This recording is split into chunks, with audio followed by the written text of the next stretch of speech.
Hyderabad సికింద్రాబాద్లకు tank బండతో నేను సాంస్కృతిక వారధి కడితే, ఆ తర్వాత సైబరాబాద్ అనే కొత్త నగరాన్ని పుట్టించి తెలుగు నేలకు ఆధునిక ప్రపంచానికి సాంకేతిక వారధిని కట్టించిన వాడు చంద్రబాబు. లక్షల రూపాయల జీతం గురించి ఏమారైనా కలగన్నామా? దాన్ని సాధ్యం చేసింది నా తెలుగుదేశం ప్రభుత్వమే అని చెప్పడానికి నాకు గర్వకారణంగా ఉంది. డ్వాక్రా సంఘాలతో నా ఆడపడుచులు సాధించిన ఆర్థిక స్వాతంత్ర్యం చూసి నాకు సంతృప్తిగా ఉంది. గోదావరిని కృష్ణమ్మతో కలిపేది ఎప్పుడో పోలవరం తెలుగు వారికి దేవుడిచ్చిన వరంగా రూపొందే శుభదినం ఎప్పుడో అని ఆనాడు నేను పలవరించాను. పట్టిసీమతో ఒకటి నెరవేరింది. పోలవరం పూర్తితో మరొకటి ఇంకా 2 ఏళ్లలో నెరవేరబోతోంది. రెక్కలు ముక్కలు చేసుకున్న డొక్క సగం నిండని పేద ప్రజానీకారికి ఇంత ఆదరవు కల్పించడానికే ఆనాడు కిలో 2 రూపాయల బియ్యం పథకం పెట్టాను.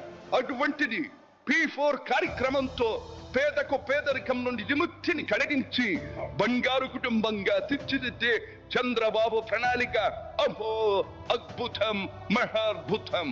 శాతవాహన సామ్రాజ్యానికి ఒకప్పటి రాజధాని నగరంగా బాసిల్లిన అమరావతి పేరిట నేడు నిర్మాణం జరుపుకుంటున్న ఆంధ్రుల రాజధాని నగరం దేవేంద్రుడు సైతం అసూయ పడేలా, మయూరి సైతం అప్పుల పడేలా రూపుదిద్దుకోవాలని మనసారా దీవిస్తున్నాను. క్రమశిక్షణాపూరితమైన అభ్యుదయ సమాజ నిర్మాణ శక్తిగా యువతను మలచడం కోసం ఆనాడు నేను కలలు కన్నాను.